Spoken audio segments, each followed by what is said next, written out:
राम कृष्ण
तं शरणं प्रपद्ये।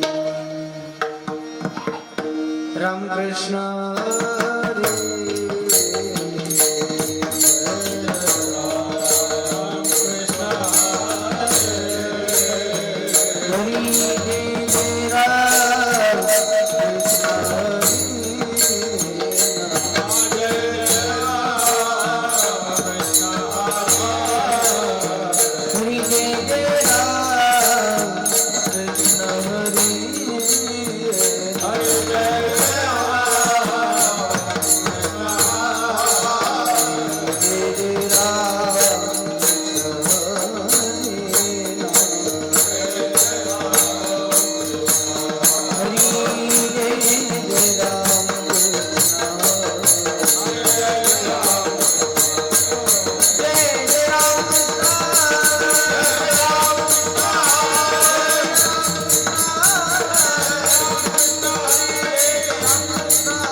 हरे भोग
सुकृता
दुःखाचा मागेला अवघ्या दुःखाचा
शेवट तो भला,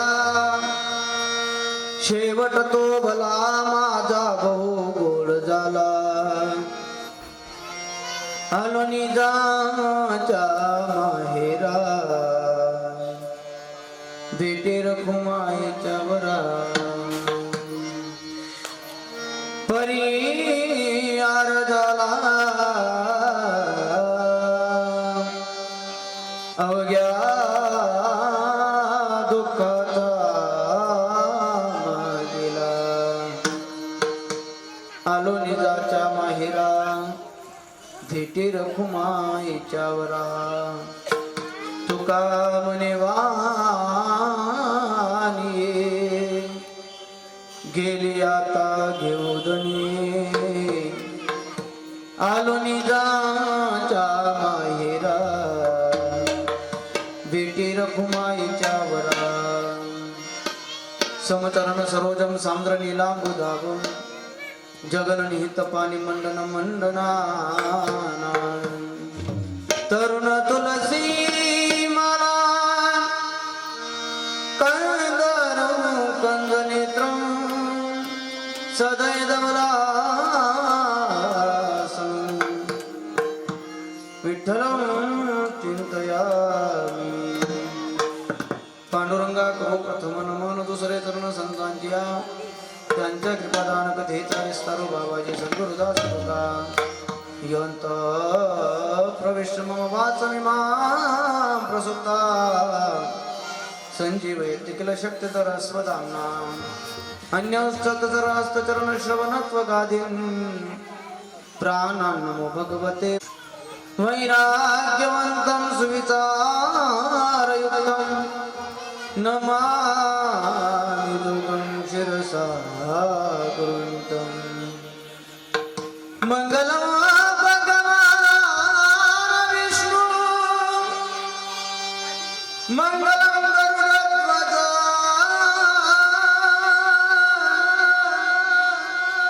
मंगलम पुंडरीकाक्ष, मंगलाय तनोहरि.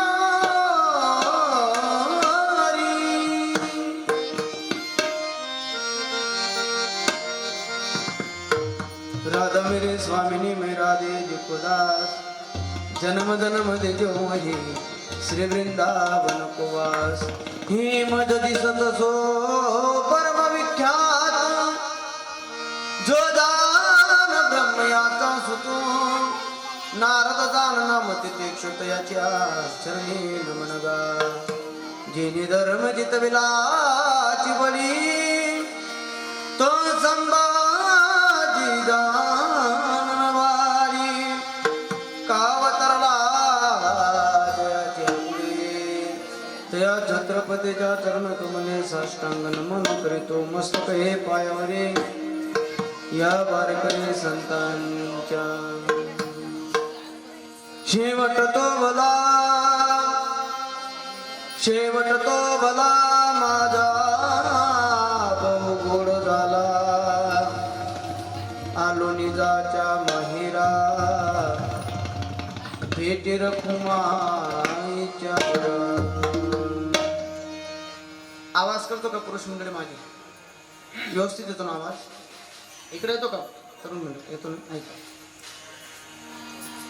प्राप्त प्रसंगी कीर्तन निरूपणासाठी घेतलेला अभंग, एक अद्भुत लावरती जन्माला आलेले दर्जीवांचा उद्धार करण्यासाठी, ज्यांनी अखंड जीवन चंदनासारखे जगवलं असे हिंदवी स्वराज्याचे संस्थापक राजेधीराज महाराज शिवछत्रपती शिवाजीराजे यांची धर्मगुरू असणारे जगतवंदने जगद्गुरु तुकोबाराय यांचा 4 चरणाचा नेमकं जिवंतपणे शेवट कसा करता येतो असा सामान्य साधकाला उपदेश करणारा अभंगाच्या सेवेसाठी निवडले. अभंगाचा जर सरळ सरळ वावरता पाहायचा म्हटला किंवा अभंगाचा जर तुम्हाला परिचय करून द्यायचा म्हटला तर जगद्गुरु तुकोबाराय म्हणतात, बाबा आम्ही माणूस म्हणून जन्माला आलो आणि माणूस म्हणून जन्माला आल्यानंतर आम्ही जिवंतपणे आमचा शेवट त्या ठिकाणी गोड केला. शेवट तो भला माझा बहु गोड झाला. महाराज नेमकं तुमचा शेवट गोड झाला, पण कोणामुळे?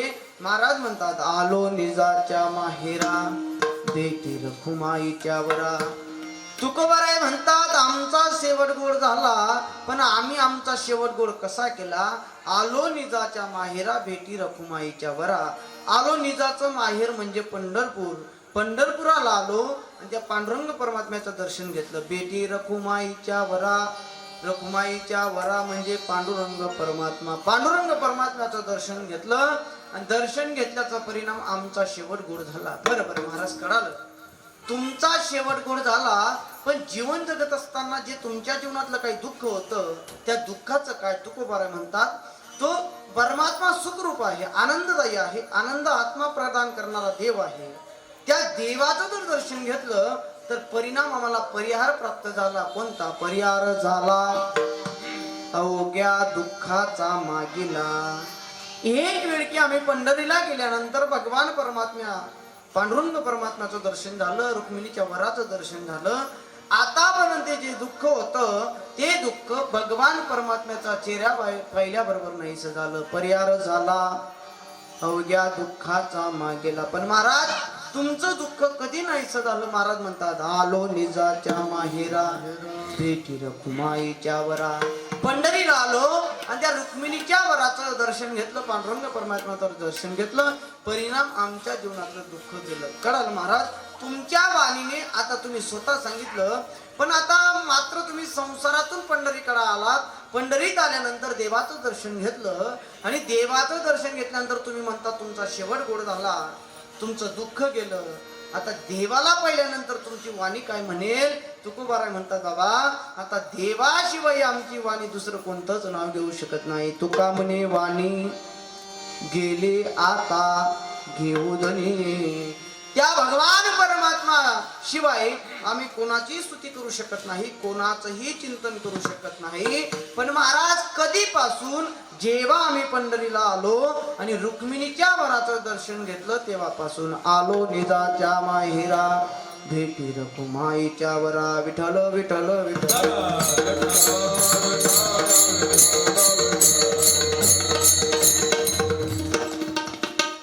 अभंगाचा सरळ सरळ भावार्थ मी तुमच्यापर्यंत पोहोचवला. अभंगाच्या विस्तृत भावार्थाकडे वळण्या अगोदर पर्याय द्यायचा तो असा. पावन पुण्य आपलं धुळ नगरी आणि या नगरीतील रहिवासी जे अण्णासाहेब गेल्या 1 वर्षापूर्वी ज्यांची इहलोकात यात्रा संपली आणि ज्यांचं परलोकात आगमन झालं, जे या परिवाराला सोडून निघून गेले, असे परमादरणीय परश्री कैलासवासी श्री कृष्ण घनश्याम महाजन उर्फ अण्णा सेवानिवृत्त PSI होते. त्यांच्या पश्चात पाहिलं तर खूप गोकुळासारखा परिवार आहे. महाराज भाग्याची गोष्ट एक आहे, अजून त्यांची आई जिवंत आहे. त्यांचं आईचं नाव आहे गंगा भागीरथी शालाबाई जंगलू महाजन आई. 2 नंबरचे भाऊ त्या ठिकाणी कैलासवासीत आलेले आहेत. 3 नंबरचे भाऊ आहेत गुलाब भाऊ जंगलू माळी.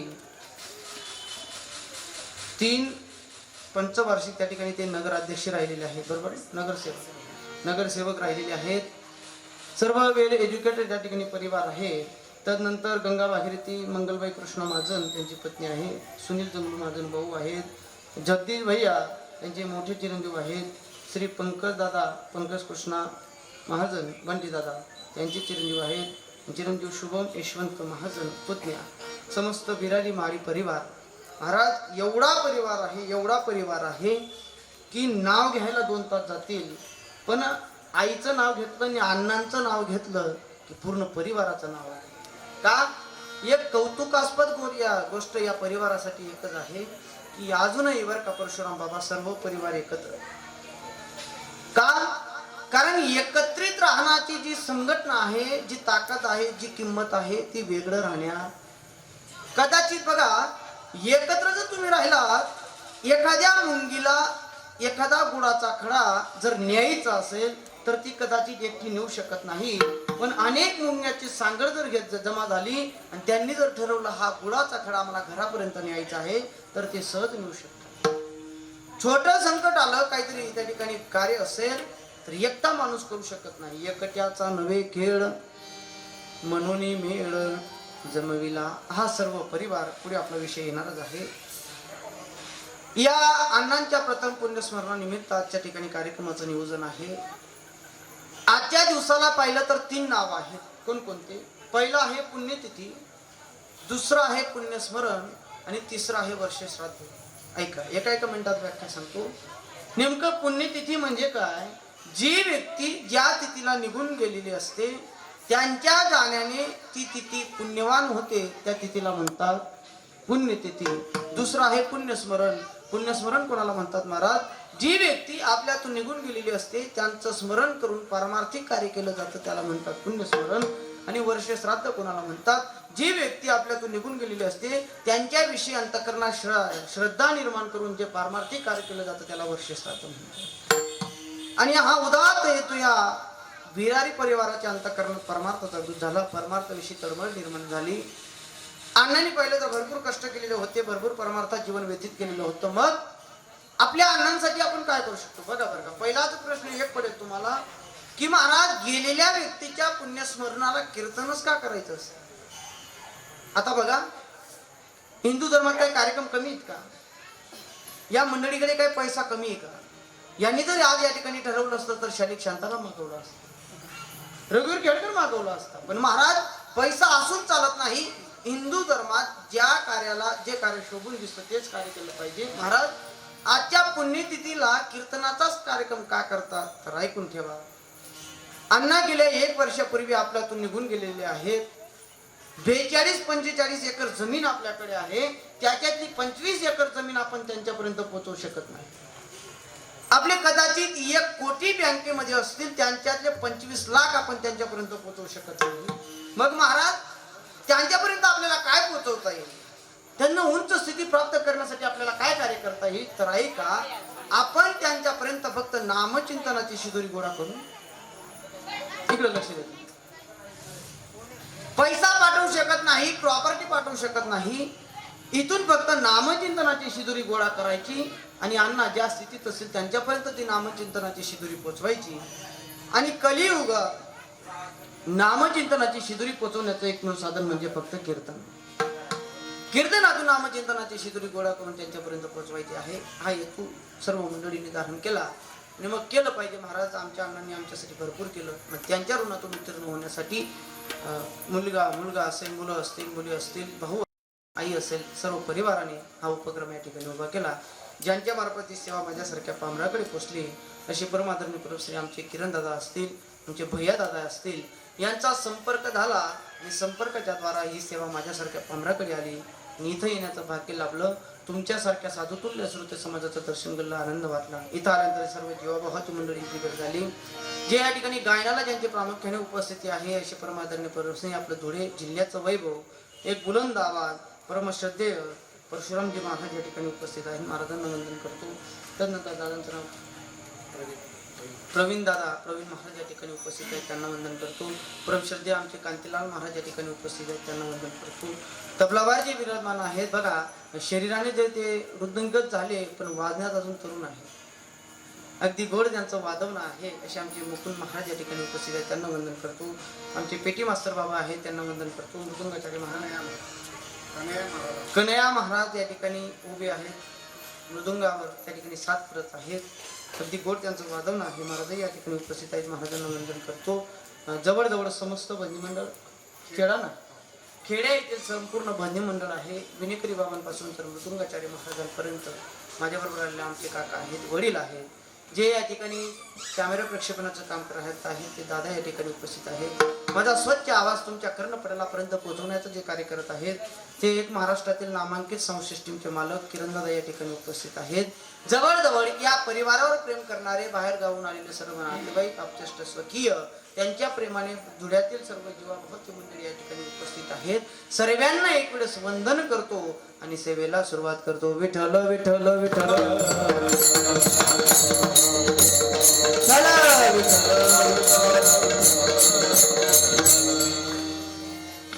जवळजवळ सर्वांना त्या ठिकाणी वंदन केलं. कीर्तनाला सुरुवात. जी व्यक्ती आपल्यातून निघून गेलेली आहे, अण्णांच्या जीवनात जर थोडं डोकावून पाहिलं तर मला त्या ठिकाणी भैया भाऊंचा संपर्क झाला आणि संपर्काच्या द्वारा त्यांनी संपूर्ण माहिती मला दिली की महाराज कदाचित आमच्या परिवारात अशी व्यक्ती होणी नाही. आणि असं म्हणतात ना, प्रत्येक जणाच्या मनात येतं जो आवडे सर्वांना तोच आवडे देवाला. काय कार्य होतं महाराज त्यांचं बघा. ज्या वेळेस मला सांगितलं की महाराज जे नोकरीला होते, पण नोकरीला असून सुद्धा कधीच त्यांचा मनात अहंकार नव्हता की मी PSI आहे. म्हणजे असं प्रत्येकाला नसतं बघा.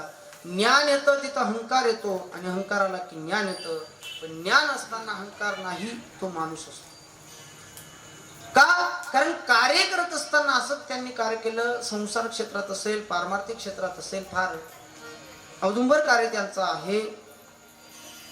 परिवारासाठी कायम झटणारी व्यक्ती होती. झटत असताना जेवढं संसारात त्यांचं कार्य होतं, तेवढं परमार्थात सुद्धा होतं. महाराज काय होतं परमार्थात बघा.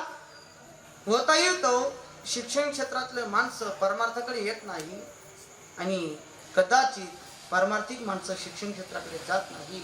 पण हे दोघही बाजू समान ठेवून जे कार्य करत होते ते अण्णा होते. शिक्षण क्षेत्रातही त्यांना प्राधान्य होतं, आणि पारमार्थिक क्षेत्रात महाराज त्यांनी असं काय केलं होतं बघा. 2005 मध्ये ना, नाही 2005 ला मंदिर त्यांनी उभं केलं. नाही तर तालुका पोलीस स्टेशनला भगवान दत्तात्रयाची मूर्तीची स्थापना केली, आणि मंदिराचं भव्य काम त्या ठिकाणी केलं. 2009 ला बायपासच्या पोलीस स्टेशन मध्ये त्या ठिकाणी भगवान दत्तात्रयाचं मंदिर उभारलं, मंदिराची स्थापना केली. आणि तदनंतर त्यांचा विवाह 1982 साली कानुबाई मातेच्या उत्सवामध्ये पार पडला. त्यांचा विवाह बघा बरं का, सुरुवातीला पार पडला, आणि त्यांच्या पश्चात 250 विवाह पार पडले. एवढा सामुदायिक विवाह त्यांनी साजरा केला. आपला खानदेशाचा एक वैभव आहे कानुबाई माता. मग महाराज कानुबाई मातेच्या उत्सवात त्यांचं लग्न झालं. मंगल कार्यालयाची स्थापना केली.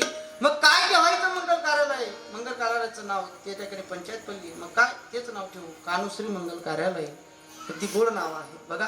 कानुश्री मंगल कार्यालय नाव ठेवलं, आणि ठेवलं फक्त नाव नाही, तर त्या मंगल कार्याच्या उद्घाटन कोणी आमदाराच्या हातून नाही, खासदाराच्या हातून नाही, तर स्वतःच्या आईच्या हातून केलं. ही स्वाभिमानाची बाब आहे बरं का. कारण हस्ती लहान नाही, त्यांच्याकडे आमदारही येऊ शकले असते, खासदारही येऊ शकले असते. पण महाराज सबसे बडी आहे मा, आईशिवाय जगात कोणीच मोठं नाही. पण जरी भाग्यवान मानतो दादा मी अण्णांना बघा बरं का. का भाग्यवान मानतो महाराज? की त्यांच्या आईच्या अगोदर ते गेले. आई गेल्याचं दुःख त्यांना प्राप्त झालं नाही. का? जगाच्या पाठीवर निस्वार्थ प्रेम करणारा व्यक्ती म्हणजे आई आहे. पण आईच्या जीवनात दुःख फार आले. का? आई किंवा वडील जिवंत असतील तर त्यांच्या डोळ्यासमोर त्यांचा पोरगा जाऊ नये. पण जणू काही क्रूर काळाने या ठिकाणी आईच्या पश्चात त्यांना त्यांचे दोघेही मुलं घेऊन गेले. महाराज सांगून गेलो मी तुम्हाला, जी व्यक्ती समाजात फार मोठं कार्य करत असते ते फार काळ टिकत नाही. छत्रपती राजांचं उदाहरण बघा, ज्ञानोबारांचं उदाहरण बघा, माझ्या तुकोबारांचं उदाहरण बघा. का? ज्यांचं कार्य झालं की ते निघून जात असतात. असा हा परिवाराचा त्या ठिकाणी डोकावून पाण्याचा हेतू एकच आहे. सर्वात कौतुकास्पद गोष्ट या परिवाराचे जर कोणती असेल तर सर्व परिवार एकत्र आहे. एकत्र राहण्याची जी किंमत आहे ती वेगळं राहण्या. महाराज तुम्हाला उदाहरण देऊ का? ऐका सर का पुढे सर. जी किंमत एकत्र राहण्यात आहे कदाचित ती वेगळं राहण्यात नाही. तुम्हाला उदाहरण देतो म्हणजे लक्षात. एक माणूस बाजारात गेला, बाजारात गेल्यानंतर त्याला द्राक्ष विकत घ्यायची होती बघा बरं. माणूस वेगळा गेला, संघटनापासून जर माणूस वेगळा गेला, जो परिवारापासून माणूस वेगळा गेला की त्याची किंमत कमी होते, आणि जो संघटित राहतो त्याची किंमत टिकून राहते. तो बाजारात गेला, त्याला द्राक्ष विकत घ्यायची होती, एका लॉरीवर गेला. आता त्या द्राक्षवाल्याने मान्य अशी केलेली होती, जे द्राक्षाचे घड होते ते एका साईडला होते, आणि जे द्राक्षाच्या घडातून तुटलेले मणी होते द्राक्षाचे, त्यांचा ढीग एका साईडला होता. अशी रचना त्याने केलेली होती. आणि मात्र ज्या द्राक्ष घेणाऱ्या माणूस त्या ठिकाणी लॉरी जवळ आला आणि विचारलं, म्हणले दादा द्राक्षे कशी दिली? त्या द्राक्ष विकणाऱ्याने सांगितलं, म्हणले जी घडाला लागलेली द्राक्ष आहे, ती घडाला लागलेली द्राक्ष आहे ती 100 रुपये किलो. म्हणले अरे बाप 100 रुपये किलो? म्हणले बरं. म्हणले जे मणी तुटलेले आहेत त्याच्यातले यांची किंमत काय? म्हणे 40 रुपये किलो. बघा द्राक्षे सारखे आहेत पण हे 100 रुपये किलो आणि हे 40 रुपये किलो त्या घेणाऱ्या माणसाने विचारलं. म्हणले दादा तुम्ही भेदभाव करतात. म्हणले काय? अरे म्हणले दिसायला द्राक्षे सारखी आहेत पण हे 100 रुपये का आणि हे 40 रुपये का? त्या द्राक्षेवाल्याचं उत्तर ऐका, फार गोड आहे. तो द्राक्षे विकणारा माणूस म्हणू लागला. म्हणले दादा हे जे गळाला लागलेले द्राक्षे आहेत हे संघटित आहेत म्हणून त्यांची किंमत जास्त आहे आणि जे मणी आहेत ते गळापासून लांब गेलेले आहेत, तुटून गेलेले आहेत म्हणून त्यांची किंमत कमी. जो संघटनेत असतो त्याची किंमत असते. आणि खरंच कौतुक करावं तेवढं कमी आहे या परिवाराचं. त्या ठिकाणी सर्व परिवार अजून एकत्रित आहे. फक्त पारमार्थिक क्षेत्रात नाही तर त्या ठिकाणी शिक्षण क्षेत्रातही त्या ठिकाणी प्राधान्य त्यांनी दिलं. वेल एज्युकेटेड आहेत सर्व मंडळी. शिक्षण क्षेत्रात फार मोठं योगदान त्यांचं आहे. कदाचित केवढं योगदान आहे महाराज शिक्षण क्षेत्रात सांगू का? या जुने धुळेमध्ये पोलीसचे त्या ठिकाणी जॉईनिंग जर कोणाची पहिली झाली असेल तर ती म्हणजे अण्णांची सुरुवातीला. नंतर झालेत पण त्यांच्या अगोदर कोणी नाही. अगदी चोख कारभार त्यांनी त्या ठिकाणी नोकरी करत असताना केला आणि भविष्यात त्यांना प्रमोशन मिळत गेलं. 2018च्या दंगलीत त्यांना देवपूर एरिया दिलेला होता. सांगितलं मला दादांनी देवपूर एरिया त्यांना दिलेला होता. जबाबदारी फार मोठी होती. का? कारण अनेक ऑफिसर त्यांच्याकडनं सल्ला घ्यायचे की आता काय कार्य करायचं. एवढी हुशार बुद्धी त्यांच्याकडे होती, एवढं कौशल्य त्यांच्याकडे होतं, अनुभव तेवढा होता त्या ठिकाणी संसारातला आणि शिक्षण क्षेत्रातलाही. फार कार्य त्यांचं फार मोठं होतं. मी सर्व ते वाचून पाहिलं. सर्व तो लेखच त्या ठिकाणी पेपरला दिलेला आहे. असं जीवन व्यतीत करत असताना महाराज तेच नाही अनेक मंदिरांची स्थापना तर केली पण त्यांच्या शेतात त्यांनी एक वीराचं मंदिराची सुद्धा स्थापना केलेली आहे. आणि बघा एक कौतुकास्पद गोष्ट एक आहे, मंदिराचं बांधकाम करून त्याच्याकडे काही लोक बघायला जात नाही पण आजही त्या मंदिरांची पूजा त्यांच्याकडनं चालू आहे. बघा ब्राह्मण्य म्हणून दिलेले आहेत म्हणजे कार्य करता येतं पण ते कार्य टिकवणं फार महत्वाचं आहे आणि आजही त्यांचं कार्य टिकत आहे. महाराज आज मुद्दाम अभंग निवडला मी, शेवट तो भला माझा बहु गोड झाला. कारण का हा अभंग अण्णांच्या जीवनाशी थोडा निगडीत आहे. कसा महाराज की अण्णांचा शेवट कुठं झाला? दवाखान्यात नाही, नोकरी बजावत असताना नाही, स्वतःच्या घरामध्ये नाही, कानोश्री मंगल कार्यालयामध्ये नाही, तर आपल्या वीरांचं मंदिर आहे शेतामध्ये. वीरांचं दर्शन घेतलं, उदबत्ती लावली आणि त्यांच्या पायरीजवळ आपला शेवटचा श्वास घेतला. कदाचित अण्णांना म्हणण्याचा अधिकार आहे शेवट तो भला माझा बहु गोड झाला. महाराज किती सांगितलं तरी कमी आहे. पुढे विषय आपला येणार आहे.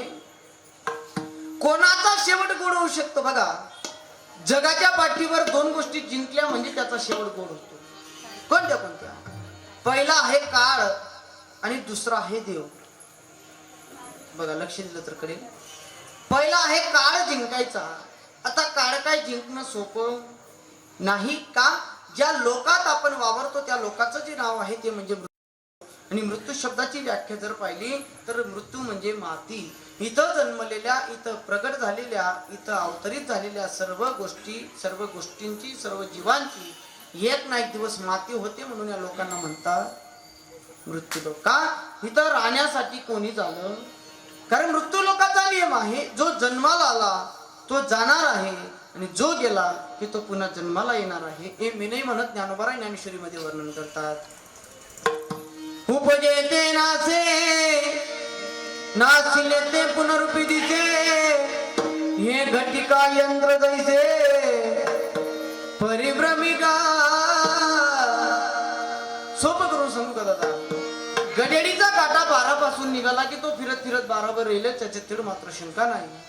पण जो 12चा निघालेला काटा आहे तो पुन्हा 12 वर येईल, फिरत फिरत येईल, त्याच्यात शंका नाही. तसा मेलेला माणूस पुन्हा जिवंत होईल आणि जो जन्माला आला की तो पुन्हा जाणार. का? कारण जावं लागतं एवढं अंतिम सत्य आहे. कारण कबीर महाराजांचं वाक्य आहे, राजा असो की रंक असो, साधू असो की फकीर असो, प्रत्येकाला एक ना एक दिवस मरायचं आहे. आएगा सो जाएगा राजा रंक फकीर, कोई सिंहासन चढ़ा कोई बंदा जंजीर. रंक असो, साधू असो की फकीर असो, ज्याचं मरण आलं की त्याला जावं लागतं. का? कारण मृत्यू लोकात प्रत्येक गोष्टीजवळ वशाला चालेल, पण मृत्यू लोकात त्या ठिकाणी काळाजवळ वशाला चालत.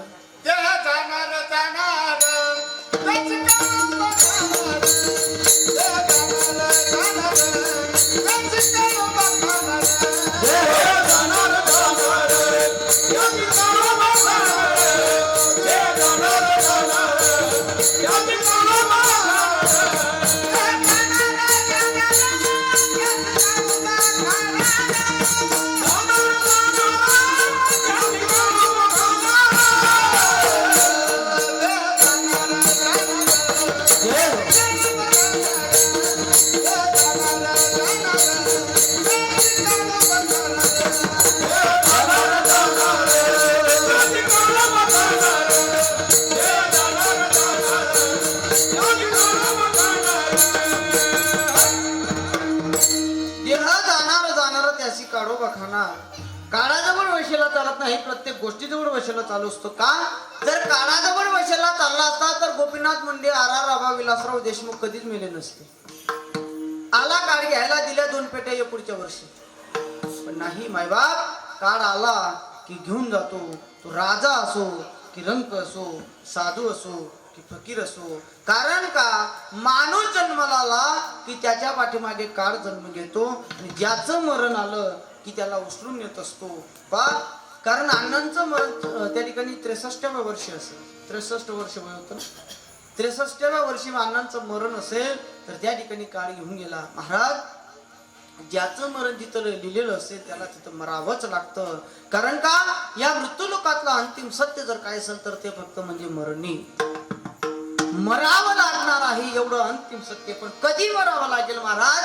ज्याचं मरण जिथं लिहिलेलं असेल त्याला तिथंच मरावं लागेल. कारण ज्या दिवशी माणसाचा जन्म होतो त्याच दिवशी त्याची मरणाची तारीख लिहिली जाते, पण ती फिक्स केली जाते. बघा, या ठिकाणी सांगणारे असतील, भजनी मंडळ असेल, त्या ठिकाणी तुम्ही मंडपात बसलेले ऐकणारे असतील, प्रत्येकाचं मरण फिक्स आहे, पण डिक्लेअर भाषा करते ना माझी. हा, झोपले? प्रत्येकाचं मरण फिक्स आहे, पण डिक्लेअर, आणि डिक्लेअर राहिलं असतं ते आपले मंडपमा सापडतो. देवाचे उपकार आहेत तेवढे बरं का, देवाचे तेवढे उपकार आहेत. का? कारण आपलं मरण फिक्स आहे, पण अजून डिक्लेअर केलं नाही. पण अंतिम सत्य आहे, मरावं लागणार. का? 7 वार आहेत, 7 वारांपैकी 1 वार आपला फिक्स आहे, त्या वाराला आपल्याला जायचं. कारण मी सांगून गेलो प्रत्येक गोष्टीजवळ वशाला चालेल, पण मरणाजवळ नाही. का? कारण ज्या प्रादुर्भावामध्ये आपण 2 वर्षापासून वापरतो, परशुराम महाराज, करोना नावाच्या प्रादुर्भावामध्ये आपण 2 वर्षापासून वावरतो. नेमकं मला एक शंका आहे, नेमकं करोना आहे म्हणावं का नाही तेच मला समजलं. का महाराज? तर बघा, करोना आहे म्हणावं तर करोना नावाच्या रोगातून 103 वर्षाची म्हातारी जिवंत होते, आणि समजा नाही म्हणावं तर 25 वर्षाचा तरणा बाण कोरगा जातो. मग नेमकं म्हणावं तरी काय? तर ऐका, याच्या मागचं श्रेय एकच आहे. जी 103 वर्षाची म्हातारी करोना नावाच्या रोगातून जर चांगली होत असेल तर तिचं मरण करोना नावाच्या रोगाने नसेल, म्हणून ती जिवंत झाली. आणि 25 वर्षाचा तरुणाबान पोरगा जर करोना नावाच्या रोगाने जात असेल, त्याला तुम्ही कितीही वाचवण्याचा प्रयत्न केला तरी तो वाचणार. का? मरण लिहिलेलं आहे, अंतिम सत्य आहे, प्रत्येकाला मरावं लागेल. पण कधी? ज्याचं मरण जेव्हा लिहिलेलं असेल त्याला. जगात मनुष्य सर्व टाळू शकतो, साल्याच्या लग्नाला जाणं टाळू शकतो, एखाद्या कार्यक्रमाला जाणं टाळू शकतो, पण जर मरण आलं तर ते मरण कधी टाळू शकत नाही. किती प्रयत्न करा. बघा, एखादा भाग्यवान असेल त्याला त्याचं मरण कळून जातं. जर तुमचं मरण तुम्हाला कळालं तर कधीच मरण टाळण्याचा प्रयत्न करू नका, मरण सुधरवण्याचा प्रयत्न करा. कारण मरण सुधरवता येऊ शकतं, पण मरण कधी टाळता येऊ शकत. मी कायम कीर्तनातून उदाहरण देतो. बघा, किती प्रयत्न करू द्या तुम्ही. एक मूर्तिकार होता धुळ्यासारख्या सिटीमध्ये. बघा, मरण कधी टाळता येत नाही याच्यासाठी सांगतो. आपल्या धुळ्यासारख्या सिटीमध्ये एक मूर्तिकार होता, एवढा हुशार, एवढा चतुर, एवढा गोड. त्याला जर एखाद्या माणसाची मूर्ती तयार करायला लावली तर हुबेहूब माणसाची मूर्ती तयार करायचा एवढा चाणक्य एवढा हुशार तो मूर्तिकार होता. एके दिवशी मूर्तीचं काम करत असताना एक साधू महात्मा भविष्य सांगणारे महाराज जात होते. त्या महाराजांकडे त्याचं लक्ष गेलं. धावत गेला त्या महाराजांचे पाय धरले आणि म्हणायला लागला, म्हणले महाराज मी या ठिकाणी जे आपल्या शिटीतला नामांकित त्या ठिकाणी मूर्तिकार आहे, तुम्ही भविष्य बघता? म्हणले हो. मग माझा हात बघा आणि मला सांगा की माझं मरण कधी आणि कुठे आहे. कोणी विचारलं? इकडे लक्ष द्या बरं. मूर्तिकाराने विचारलं माझं मरण कधी आणि कुठे आहे. त्या भविष्य सांगणाऱ्या महाराजांनी हात बघितला, सांगितलं, म्हणले दादा तुझं मरण कधी आहे मी तुला सांगू शकतो. म्हणले कधी? म्हणे आजचा रविवारचा दिवस आहे, बरोबर पुढच्या रविवारी ठीक 12 वाजता तुला यम घ्यायला येतील आणि तुला उचलून नेतील. साधू महात्मा सांगून निघून गेला. पण आता मूर्तिकाराकडे 8 दिवस होते. मूर्तिकार विचार करू लागला जगाच्या. आता मूर्तिकाराला आनंदही झाला आणि दुःखही झालं. बघा आनंद कोणत्या गोष्टीचा झाला की जगाच्या पाठीवर असा मी एकच माणूस आहे, बरं का, जगाच्या पाठीवर असा मी एकच माणूस आहे की मला स्वतःचं मरण कळालं, हा आनंद झाला. आणि दुसरं दुःख झालं की मला येणाऱ्या 8 दिवसात जायचं आहे, हे दुसरं दुःख झालं. मूर्तिकार हुशार होता. मूर्तिकाराने काय केलं, आता आपलं मरण आपल्याला कळालं ना, मग मूर्तिकाराने येणाऱ्या 8 दिवसात स्वतःसारख्या 9 मूर्त्या तयार केल्या. बघा स्वतःसारख्या 9 मूर्त्या तयार केल्या. आता गुरुवार गेला, शुक्रवार गेला, शनिवार गेला, रविवारचा दिवस उजाडला, बरोबर 12 वाजता यम घ्यायला येणार आहेत. स्वतःसारख्या 9 मूर्त्या तयार केल्या. एवढ्या हुबेहूब मूर्त्या तयार केल्या. बघणाऱ्याला वाटत होतं मूर्तिकार कोणता आणि मूर्त्या कोणत्या. का केलं असेल त्याने असं? तर ऐका, मूर्तिकार चतुर होता. त्याने असं का केलं? त्याने असं एवढ्यासाठी केलं, त्या 9ही मूर्त्या त्याने आडव्या पाडलेल्या होत्या. त्या मूर्त्यांमध्ये तो मूर्तिकार जाऊन झोपणार होता. त्याला असं वाटलं 12 वाजता मला यम घ्यायला येतील आणि यमा बघून त्या ठिकाणी यमाला असं वाटेल की जणू काय 10 लोक एकसारखे झोपलेले आहेत आणि मला न उचलता एखादी म्हणजे जागेत तुम्ही नाही का एखादी मूर्ती उचलून घेऊन जातील. चतुर होता मूर्तिकार, हुशार होता. अगदी योग्य निर्णय त्याने घेतला होता. बरोबर 10 वाजता 9ही मूर्ती आडव्या पाडल्या आणि त्या मूर्त्यांमध्ये मूर्तिकार जाऊन झोपला. बरोबर 12 वाजता यम आले आणि यमाने ते दृश्य पाहिलं. अरे अरे आता काय करायचं, इथं तर 10 लोक एकसारखे झोपलेले आहेत. आता यमाला पंचायत पडली, जर यदा कदाचित आपल्याला ज्याला घेऊन जायचं आहे त्याच्या ऐवजी जर दुसऱ्याला उचललं तर पहिल्याचं मरण टळून जाईल ना. पण ऐका, आता मूर्तिकारापेक्षा यमराजा हुशार होते. यमाने काय केलं, त्या मूर्तिकाराची स्तुती करायला सुरुवात केली. रे वा वा, जगाच्या पाठीवर याच्यासारखा हुशार मूर्तिकार नाही, याच्यासारखा चतुर मूर्तिकार नाही, याच्यासारखा बुद्धिमान त्या ठिकाणी मूर्तिकार नाही. काही सुंदर मूर्त्या याने तयार केलेल्या आहेत. कदाचित जगात याच्यासारखा दुसरा मूर्तिकार नाही. हे कोण ऐकत होतो? झोपलेला मूर्तिकार हे ऐकत होता आणि झोपलेला मूर्तिकाराच्या अंतःकरणात आनंद झाला. अरे वा वा, या पुढे या ना. विठ्ठल विठ्ठल विठ्ठल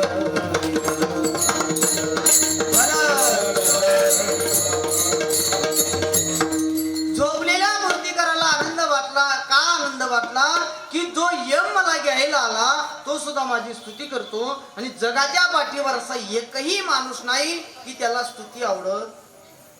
प्रत्येकाला आवडते ना स्तुती, आवडत नाही जगाच्या पाठीवर माणूस नाही. यमराजा बोलायला लागले, रे बाबा काही हुशार आहे, काही चतुर आहे, कदाचित याच्यासारखा दुसरा मूर्तिकार जगात कोणी नाही. हे मूर्तिकार ऐकत होता. यमदादा बोलत होते.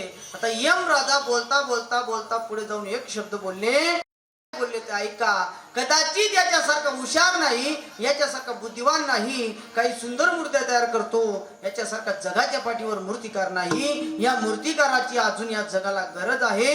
हुशार मूर्तिकार आहे, फक्त या मूर्तिकाराने फक्त एकच चूक केलेली.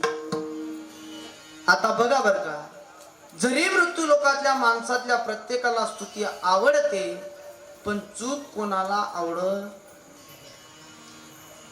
चूक कोणाला सहनही होत नाही आणि आवडतही नाही. आतापर्यंत त्या मूर्तिकाराला आनंद होत होता, परंतु आता मात्र त्याला दुःख झालं. अरे यमराजा आतापर्यंत स्तुती करत होते, पण असं माझं काय चुकलं की त्या ठिकाणी यमराजा सांगतात की मूर्तिकाराचं चुकलं, आता शरीरावरचा ताबा त्या मूर्तिकाराचा गेला, देहवान विसरला आणि त्या मूर्त्यांमधून उभा राहिला आणि यमराजाला विचारलं, म्हणले सांगा यमदादा काय चुकलं माझं? यमदादा म्हणे भाऊ तुला आईच चुकायला चाल म्हणचं. म्हणजे ऐका, विरोध म्हणून सांगायचा नाही, सिद्धांत एक मांडायचा आहे. तुम्ही कितीही मरण टाळण्याचा प्रयत्न केला, मरण कधी टळत, किती प्रयत्न करू द्या. काय मी 2-3 उदाहरणं सांगतो कीर्तनात. एकाने यमराजाने 50 लोकांची यादी तयार केली आणि पहिल्याचं नाव त्या यादीमध्ये होतं, ऐकलं असेल सर्वांनी, प्रत्येक कीर्तनकार सांगतो. 50 लोकांची यादी तयार केली. पहिल्याचं नाव होतं एक तरणाबान पोरगा, आपला सुभाषनगर मधला पेलवान होता, 30 वर्षाचा तरणाबान पोरगा. पहिलंच नाव यादीमध्ये घेतली राजाने यादी. आला त्याच्या घरासमोर, सांगितलं म्हणले दादा मी यमराजा तुला घेण्यासाठी आलो. त्या मुलाने सांगितलं म्हणले चालेल यमदादा मी तुमच्यासोबत यायला तयार आहे, काय हरकत नाही, पण तुम्ही आमच्याकडे आलात, आमच्या हिंदू धर्माची एक पद्धत आहे अतिथी देवो भव, तुम्ही आमच्याकडे पाहुणे म्हणून आलात ना, मग काहीतरी गोडधोड जेवण करा. मग काय आपल्या हिंदू धर्मात महाराष्ट्रात खानदेशात एक पदार्थ फेमस आहे, कोणता? पुरणपोळीचा. नाही, त्या यमराजाला पुरणपोळी खाऊ घातली, पोटभर यमराजाने जेवण केलं. आता पुरणपोळीचा असा नियम आहे, दुपारी जेवण झालं की झोप लागते ना, झोप. पोटभर जेवण केलं, जेवण केल्याने आता यमराजांना सांगितलं त्या मुलाने जायचं ना आपल्याला, म्हणले हो जायचं. मग जायचं कधी जायचं ना, एक काम करा ना, थोडी विश्रांती करा. तर यमराजाने सांगितलं याने एवढं गोडधोड जेवण केलं, थोडी विश्रांती केली तर काय होईल. यमराजाने विश्रांती केली. मुलगा हुशार होता, मुलाने काय केलं, ती यादी घेतली, यादीत पहिलं नाव वाचलं आणि मुलाने काय केलं, ते पहिलं नाव खोडून टाकलं आणि 50वं नाव सर्व शेवटी त्याचं नाव टाकलं. का टाकलं असेल त्याने? का? त्याने विचार योग्य केलेला होता, जोपर्यंत यमराजा 49 लोकांना उचलत नाही तोपर्यंत आपला जथा वाटायला होती तथाना गोया. निर्णय योग्य होता, जोपर्यंत 49 लोकांना नेत नाही, योग्य होता. मुलगा हुशार होता, शेवटी नाव टाकलं. पण नेमकं काय, आता यमराजांना जाग आली. यमराजांना जाग आल्यानंतर विचारलं मुलाला जायचं, म्हणजे चला. यादी घेतली यमराजांनी. यादी घेतल्यानंतर त्या ठिकाणी मुलाकडे पाहिलं, थोडं डोळ्यात पाणी आलं. म्हणले अरे लोक मला घृणात्मक दृष्टीने बघतात, पण तू मला एवढं प्रेम दिलं, मी तुला घ्यायला आलो तरी मला गोडधोड जेवून घातलं, मला त्या ठिकाणी विश्रांती करायला लावली, मी तुझ्यावर प्रसन्न झालो, मी तुझ्यावर मोहित झालो, मी तुझ्यावर एक उपकार करतो. म्हणे काय, तुझा यादीत पहिला नंबर आहे ना, मग ऐक ना, तू अजून 2-3 दिवस जीवन जगून घे. म्हणे का? म्हणे मी यादीची सुरुवात वरून न करता, तो म्हणे कथाही बी करा माले नकली. म्हणजे का सांगायचं, हेतू एकच आहे, तुम्ही मरण कितीही टाळण्याचा प्रयत्न करा, मरण कधी टळत नाही. अहो करोना नावाच्या रोगामध्ये 25 लाख पैसे घेऊन नाशिक मुंबईच्या हॉस्पिटलमध्ये लोक जमा होते, ऑक्सिजन होते, व्हेंटिलेटर होते, सर्व उपलब्ध गोष्टी होत्या, तरी मरावं लागलं. आणि काही गरीब लोक 22 कोर असून सुद्धा घरीच जिवंत राहिले. याचं मागचं कारण त्यांचं मरण नसेल, पण हॉस्पिटलमध्ये असलेल्या माणसाचं मरण असेल, म्हणून वाचू शकतो. कळालं महाराज, एक मुद्दा आम्हाला कळाला. काय कळालं? की माणसाचं मरण राहिलं की मरण कधी काढता येत नाही, एवढा मुद्दा आम्हाला कळाला. पण याच्या विरुद्ध दुसरा मुद्दा तुम्हाला एक सांगतो, ज्याचं मरण लिहिलेलं नसेल त्यांनी आत्महत्या जरी करण्याचा प्रयत्न केला, पर्याय सक्सेस होणार. बघा बरं का, आता विरुद्ध अर्थी सांगतो, तुमचं मरण जर लिहिलेलं नसेल, तुम्ही आत्महत्या करण्याचा प्रयत्न करा, पर्याय सक्सेस होणार नाही. बघा, एखादा माणूस भल्या मोठ्या ऍक्सिडेंट होतो आणि ऍक्सिडेंट मधून वाचून जातो. आपण म्हणतो महाराज त्याचं काय पुण्य असेल, पुण्य नाही, त्याचं मरण लिहिलेलं नसेल. एखाद्या मोठ्या ऍक्सिडेंट मधून एखादा माणूस वाचून जातो आणि एखादा फक्त सायकलीवरून पडतो तरी मरून जातो. मग का? त्याचं मरण लिहिलेलं नसेल. ज्याचं मरण लिहिलेलं नसेल त्याने आत्महत्या जरी करण्याचा प्रयत्न केला, पर्याय सक्सेस होणार नाही. महाराज उदाहरण द्या, एकाचं घरात भांडण झालं आणि त्या माणसाने पत्नीला सांगितलं, म्हणले अगं बघ, आजपर्यंत मी तुझ्याजवळ होतो, भरपूर भांडणं तू माझ्याशी केली, पण आजपासून मी एक निर्णय घेतो. म्हणले काय? मला या जगात राहायचं नाही. म्हणले मग कुठं जाणार? म्हणले मला माझं जीवन ठेवायचं नाही, मला आत्महत्या करायची आहे. ती म्हणे काहीच हरकत, कारण तिला माहिती होतं आता 2-4 वेळेस झालेला आहे, काय हरकत नाही, तुम्हाला पटेल ते करा. त्याला संताप आला, त्याने दोर घेतला, गडपास तयार केला, गड्यात दोर टाकला, पंख्याला दोर बांधला, गडपास घेणार तोपर्यंत मेला नाही, पंखा समज खाली पडून. मेला नाही, पण डोक्यात एकच विचार, मरायचं म्हणजे मरायचं. अंतिम निर्णय होता. संतापात शेताकडे गेला. शेतात गेला, समोर विहीर दिसली. पण विहीर पाहिल्यानंतर त्याला आनंद वाटला, रे बाबा आता मला कोणी वाचवू शकत नाही. पण विहिरीत किती पाणी आहे ते काय त्याने पाहिलं नाही. जसा गेला तसा धावत धावत गेला, डायरेक्ट विहिरीत उडी मारली. अर्ध्यापर्यंत गेला आणि मग संबंध एरकोलली. तंगड म्हणून 1 महिना गरबत. पण डोक्यात एकच विचार, मरायचं म्हणजे मरायचं. संतापात घरी आला, त्या ठिकाणी 1 महिना झाला, पाय चांगला झाला. पण डोक्यात निर्णय केलेला होता, मरायचं म्हणजे मरायचं, जीवन ठेवायचं नाही. गावाजवळ रेल्वे स्टेशन होतं. रेल्वे स्टेशनवर आला, पट्ट्यावर डोकं ठेवलं, डोळ्यांनी रेल्वे पाहिली, रेल्वेचा आवाज ऐकला, रेल्वे यायला लागली आणि त्याला आनंद वाटला की आता आपल्याला कोणी वाचवू शकत नाही. रेल्वे डोळ्याने पाहिली, रेल्वेचा आवाज ऐकला, डोळे झाकले, कान झाकले, रेल्वे यायला लागली. आता रेल्वे त्याच्या अंगावरून जाणार. पण तोपर्यंत प्रसंग असा झाला, रेल्वेने काय केलं, तो ज्या पट्ट्यावर झोपलेला होता तो पट्टा सोडीत दुसराच पट्टा दिला. म्हणजे आही पर्याय भेट गेला. पण त्याच्या डोक्यात आणि मरायचं म्हणजे मरायचं, जीवन ठेवायचं नाही, पर्याय सक्सेस होत नाही. टेन्शन मध्ये उभा राहिला, संतापात चालत चालत घरी आला. घरात शिरला, पत्नीला आरड्या मारतो, इकडे तिकडे बघतो, कोणीच दिसत नाही. अचानक त्याचं लक्ष माठाजवळ गेलं. माठाजवळ एक विषाची बाटली पडलेली होती. त्या विषाच्या बाटलीकडे त्याचं लक्ष गेलं. त्याने ती बाटली पाहिली आणि त्याला आनंद वाटला, रे बाबा आता चुकूनही आपल्याला कोणी वाचवू शकत.